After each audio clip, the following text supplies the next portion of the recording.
안녕하세요. 오늘 저희가 함께 좀 들여다볼 자료는요, 꽤 흥미롭습니다.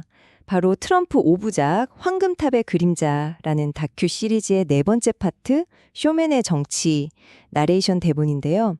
도널드 트럼프 이 인물이 어떻게 사업가에서 정치 무대의 그야말로 주인공이 됐는지 특히 미디어를 다루는 방식을 아주 날카롭게 파고든 내용이에요. 네, 그래서 이번 시간에는 이 대본을 좀 샅샅이 훑어보면서요. 트럼프라는 사람이 어떻게 대중의 시선, 그 관심을 정치적인 에너지로 바꿨는지, 또 뭐랄까 전통적인 정치 문법 대신에 쇼를 통해서 권력의 문을 열었는지 그 속살을 한번 같이 살펴보려고 합니다. 당신이 이 복잡한 정치 현상가를 좀 새로운 각도에서 이해하시는데 조금이나마 도움이 되길 바라면서요. 바로 본론으로 들어가 보죠. 이 분석을 보면 트럼프는 어느 시점부터인가 단순히 그 사업적인 성공만으로는 좀 만족하지 못했던 것 같아요. 스스로 나는 이미 세상의 주목을 받았다. 이제는 세상을 움직일 때다. 뭐 이렇게 생각하면서 정치판으로 눈을 돌리기 시작했다는 거죠. 그렇죠. 맨해튼의 그 빌딩 왕국에서 워싱턴이라는 더 큰 무대로 옮겨가려는 야심이 보이는 대목입니다. 네, 근데 주목할 부분은 그 시점이 1990년대 후반이라는 점인데요. 아시다시피 여러 번 파산을 겪고도 오뚜기처럼 재기했잖아요. 그러면서 그에게는 뭔가 불사조 같은 이미지가 딱 더 씌워져 있었어요. 이 대본에서도 지적하듯이 사람들이 그를 좋아하든 싫어하든 결코 무시할 수는 없었다는 겁니다. 바로 이 관심, 이 시선 자체가 트럼프가 활용할 가장 강력한 자산이었던 거죠. 그러니까 논란이 있든 없든 일단 사람들이 자기를 쳐다보게 만드는 것. 그게 힘의 원천이었다. 뭐 이런 분석이에요. 와, 정말 흥미로운 관점이네요. 관심을 자산으로 본다니. 그래서인지 뭐 특정 정당에 대한 충성심? 이런 건 별로 중요하게 생각하지 않은 것 같습니다. 대본에서는 그가 정당은 옷이다. 상황에 맞게 갈아입을 뿐. 이렇게 생각했다고 좀 꼬집고 있더라고요. 실제로 보면 1987년에 공화당원으로 시작해서 개혁당 갔다가 민주당에 기부도 하고 또다시 공화당으로 돌아오고 정말 여러 번 당적을 바꿨죠? 맞아요. 그러니까 이념이나 정책보다는 영향력 자체를 유지하고 확장하는 게 더 중요했던 걸로 보여요. 양쪽 정당, 심지어는 뭐 정치적 라이벌에게도 후원금을 건네면서 내가 누굴 지원하든 결국 다 내 전화는 받게 될 것. 이렇게 말했다는 대목이 나오는데요. 이건 정치를 이념 싸움이 아니라 관계 맺기나 관심 유지 게임 이걸로 봤다는 걸 딱 보여주죠. 누가 권력을 잡든 자신은 항상 그 중심에 있겠다. 이런 계산이 깔려 있었던 겁니다. 미디어를 활용하는 방식도 참 일찌감치 남달랐던 것 같아요. 2000년에 개혁당 대선 출마 가능성을 슬쩍 흘렸지만 실제로는 나서지 않았잖아요. 그런데 트럼프 대선 출마 검토 이 몇 글자만으로 일주일 내내 언론 헤드라인을 장식했다고 하니까 와, 이건 정말 미디어의 속성을 꿰뚫어 본 거 아닌가 싶어요.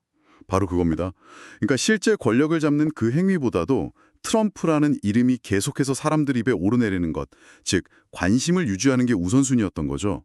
언론이 어떤 자극에 반응하는지 또 어떻게 하면 최소 비용으로 최대 효과를 낼 수 있는지 이걸 뭐 본능적으로 알았던 것 같아요. 일종의 노이즈 마케팅을 정치판에서 구사한 셈인데 그게 벌써 2000년대 초반부터 시작되었다는 점이 좀 놀랍습니다. 그렇다면 그가 본격적으로 정치판에 뛰어들었던 2010년대 초반, 그때의 시대적 배경도 빼놓을 수가 없겠네요. 금융위기 이후에 실업률은 높고 사회는 분열되어 있었고 사람들이 기존 정치에 아주 염증을 느끼던 바로 그 시점에 트럼프가 다시 등장한 거잖아요. 네. 이 대부는 그 타이밍을 아주 기가 막히게 포착했다고 분석해요. 대중들이 정치인 같지 않은 사람, 뭔가 확 바꿔줄 것 같은 그런 아웃사이더를 갈망하고 있다는 분위기를 정확히 읽었다는 거죠. 그래서 내세운 메시지가 바로 워싱턴의 썩은 물을 빼고 비즈니스 방식으로 나라를 운영하겠다 이거였어요. 복잡한 정치 논쟁에 지친 사람들한테는 이게 아주 쉽고 또 강렬하게 들렸던 겁니다. 특히 TV 화면에 잘 맞는 아주 직설적이고 감성적인 메시지였죠. 그리고 2015년 대선 출마 선언. 그 유명한 트럼프 타워 황금색 에스컬레이터 장면 정말 잊을 수가 없어요. 대본에서는 이 순간 트럼프는 그냥 후보가 아니라 아주 철저히 계산된 연출가였다 이렇게 평가하더군요. 마치 리얼리티 쇼의 시즌 프리미어처럼 등장부터 퇴장까지 모든 걸 기획했다는 거죠. 그렇죠. 당시 언론들은 뭐 리얼리티 쇼 스타가 대통령, 말도 안 돼 이러면서 비웃었지만 트럼프는 그 비웃음마저 자신의 쇼를 위한 연료로 썼습니다. 비판 기사요? 그것마저도 그냥 자기 이름을 공짜로 광고해주는 수단으로 활용한 거죠. 기사 내용이 좋든 나쁘든 상관없다. 내 이름이 제목에 크게 나오면 그걸로 됐다는 그의 말이 이 전략을 딱 압축해서 보여줍니다.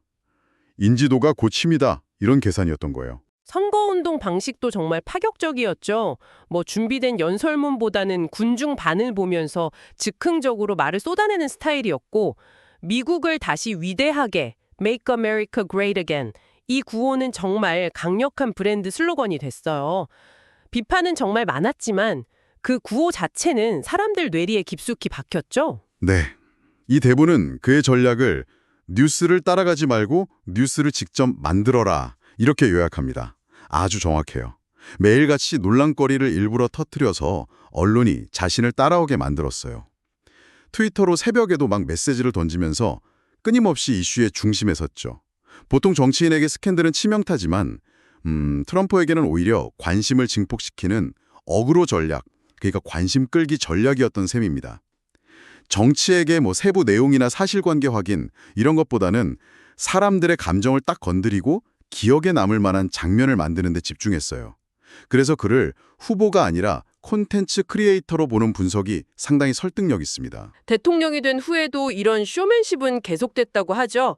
백악관 기자회견장마저 마치 무슨 방송 스튜디오처럼 활용했고 항상 자신이 주인공인 드라마를 연출하는 듯 했어요.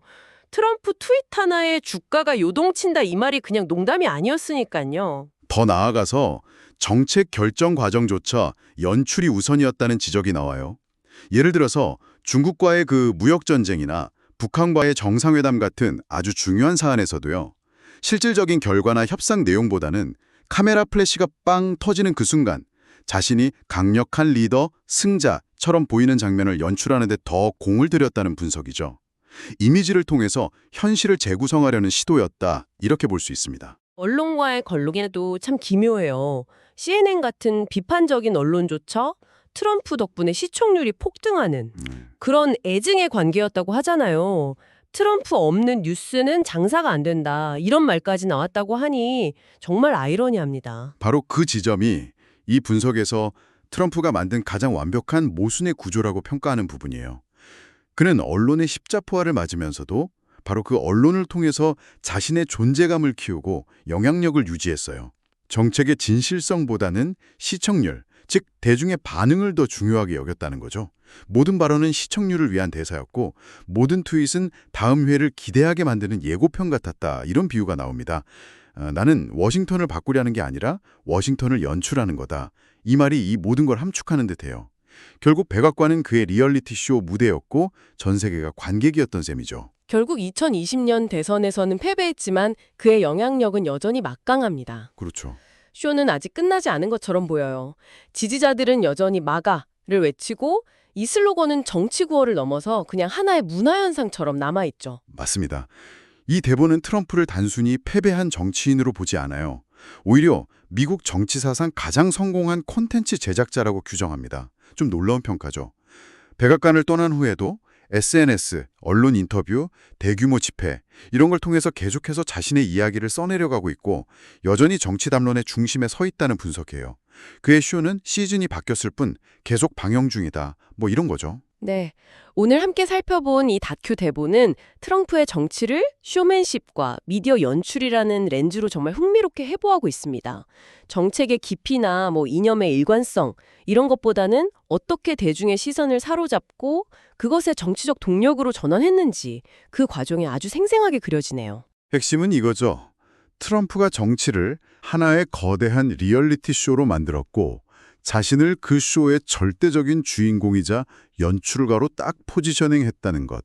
심지어 비판과 논란까지도 쇼의 흥행 요소로 끌어들이는 그의 방식은 우리가 알던 그 전통적인 정치 커뮤니케이션에 근본적인 질문을 던지고 있습니다. 자, 오늘 이야기를 마무리하면서 당신에게 이런 질문을 한번 던져보고 싶습니다. 엔터테인먼트와 정치가 이렇게 막 뒤섞이는 시대에 우리는 리더십과 정치적 소통을 어떻게 바라보고 또 평가해야 할까요? 그리고 때로는 이 쇼 자체가 정책보다 더 강력한 영향력을 가질 때 민주주의에는 과연 어떤 의미를 던지는 걸까요? 한 번쯤 깊이 고민해 볼 만한 화두인 것 같습니다. 저희는 다음 시간에 더 흥미로운 분석으로 다시 돌아오겠습니다.